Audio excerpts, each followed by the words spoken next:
In videos 3042 and 3043, there was hot steam at 350 degrees centigrade and 2 megapascals, and this steam was sent through a nozzle.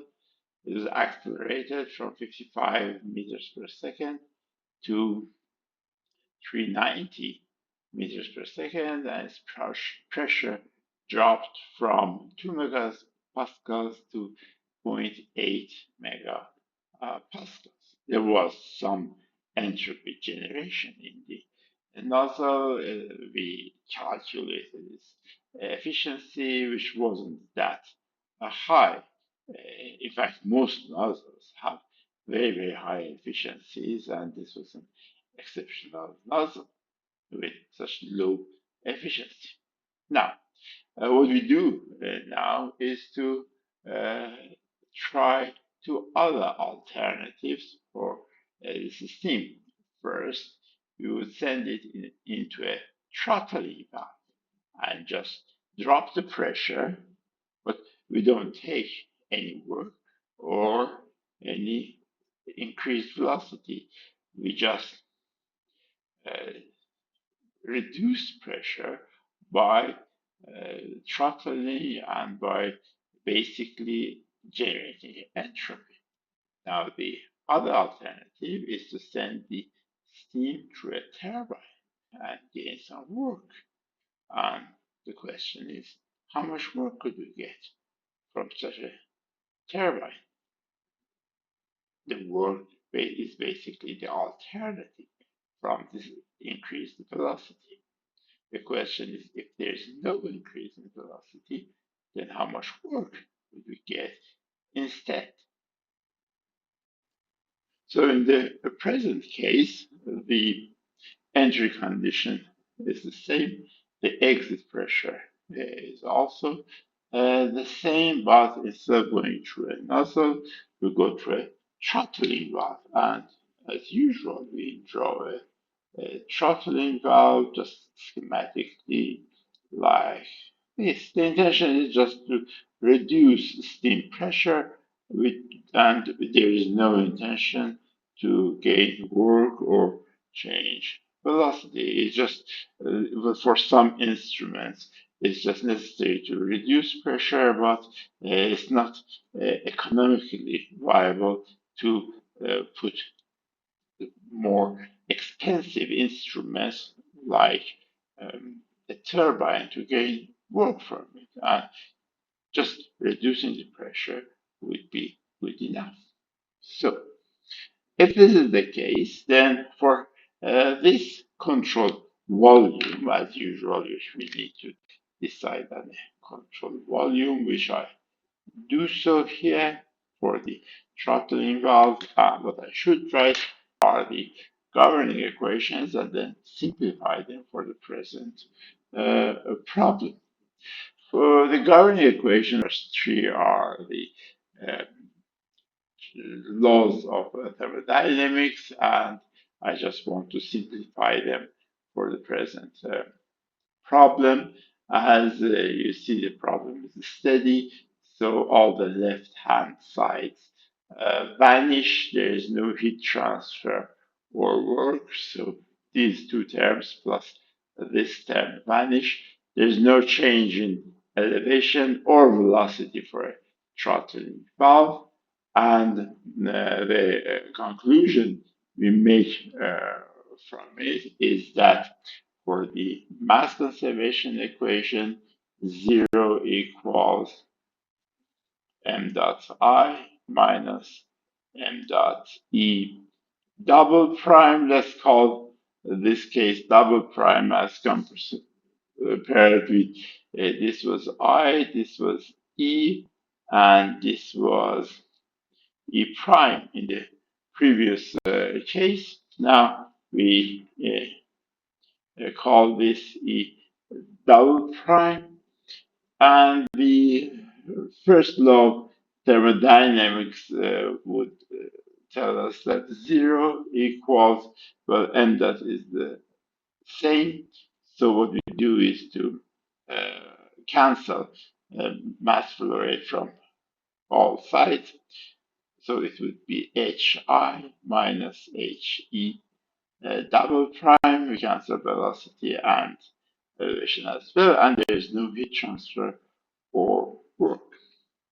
And for the second law of thermodynamics, 0 equals SI minus SE double prime and plus S dot gen divided by M dot. These are the simplifications of the three laws of thermodynamics.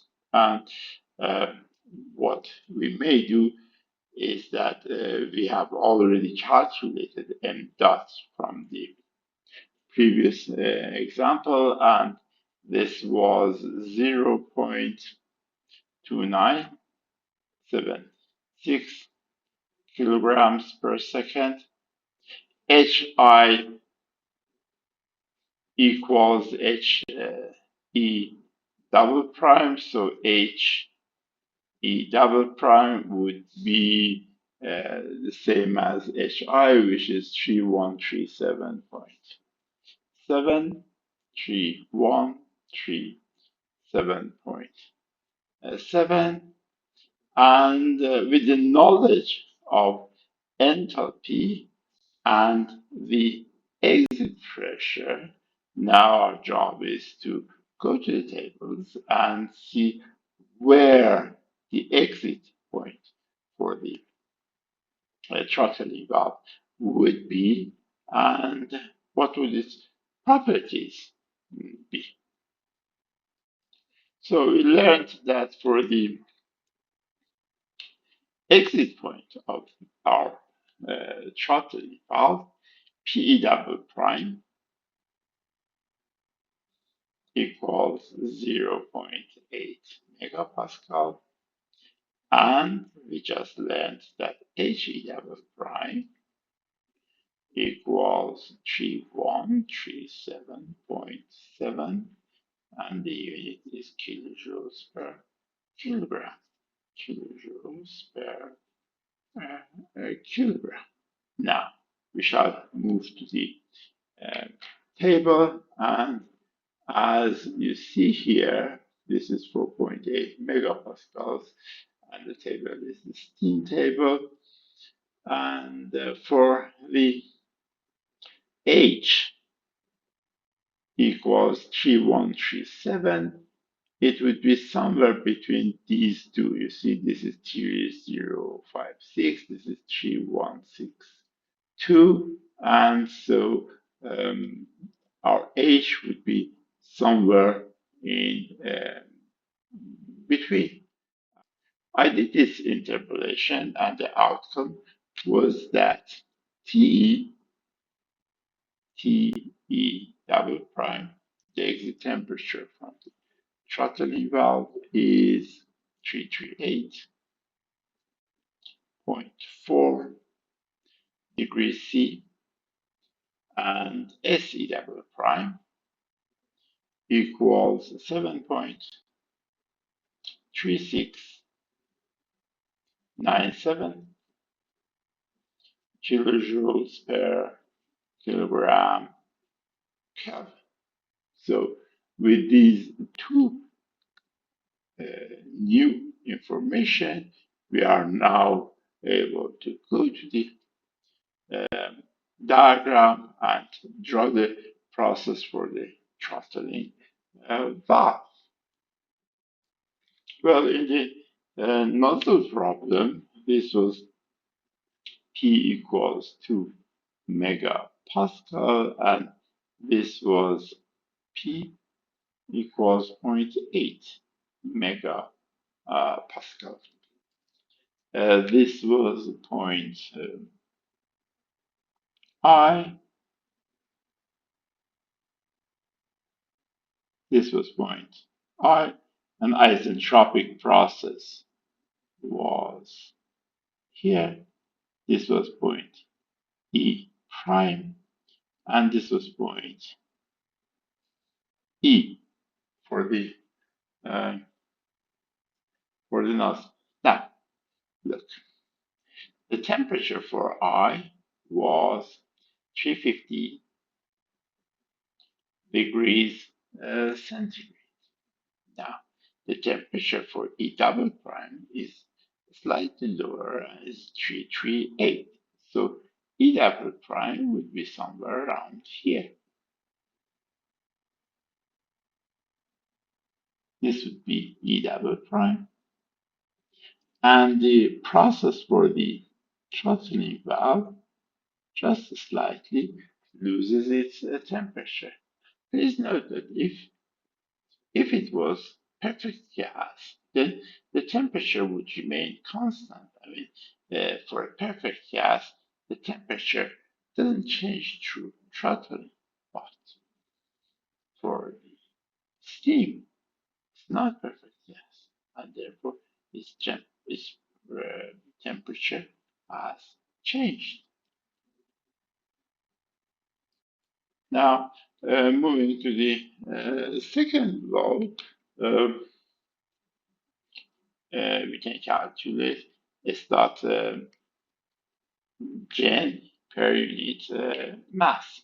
And as it is, it says this S dot gen divided by M dot equals SE double prime minus SI.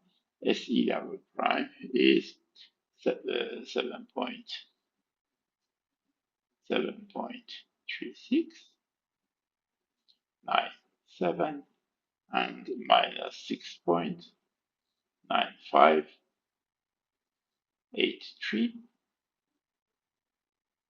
and um, the outcome is 0.4114 kilojoules per kilogram Kelvin.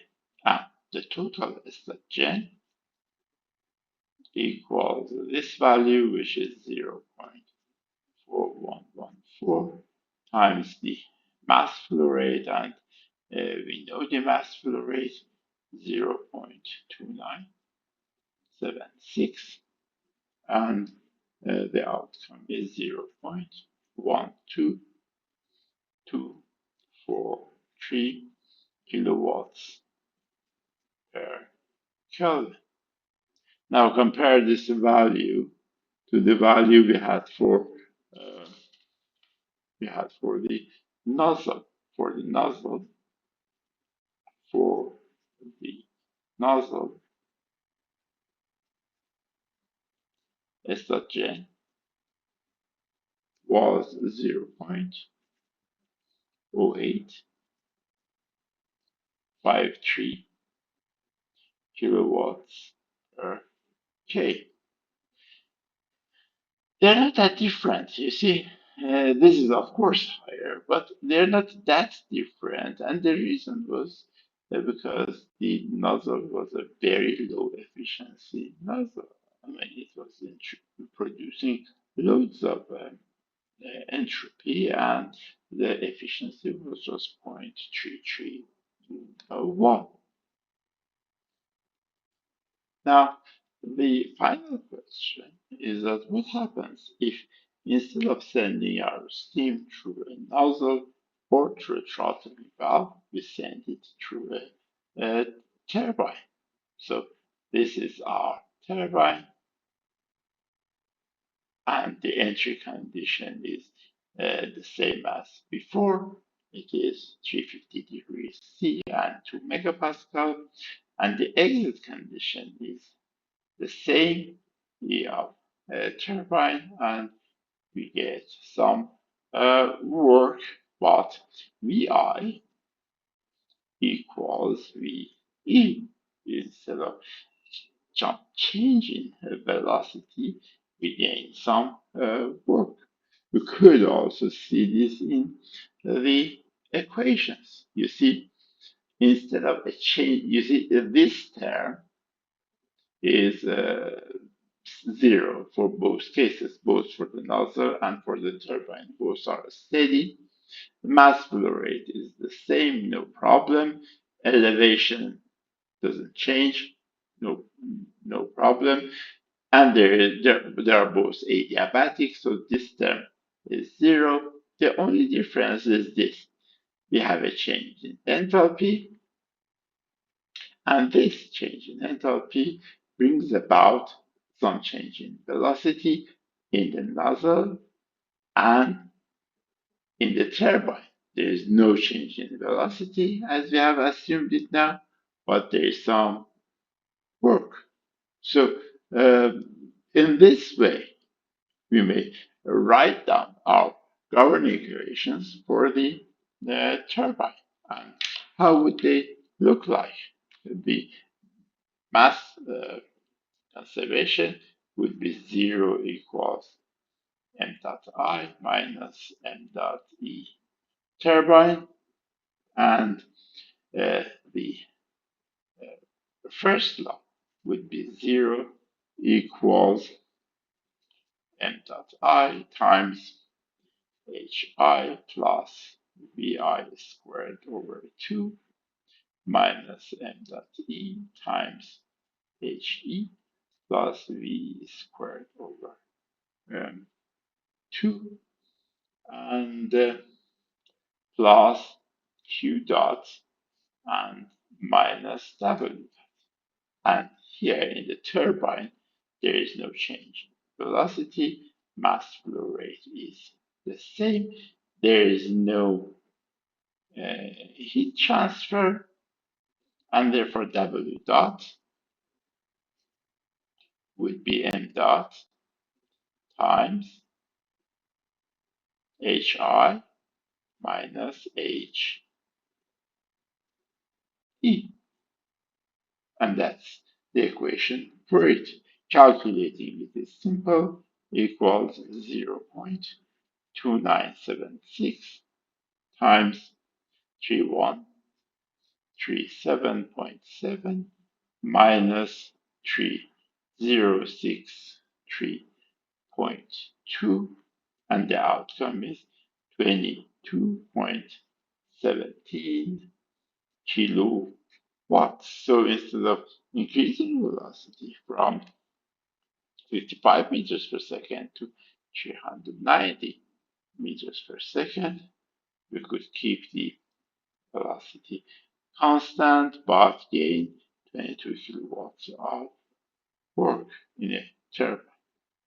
Well, the TS diagram would remain exactly the same. This turbine would have an efficiency of 33%, no change in any of these, but instead of increased velocity, we would get some work. Well, thank you very much for watching, and cheers.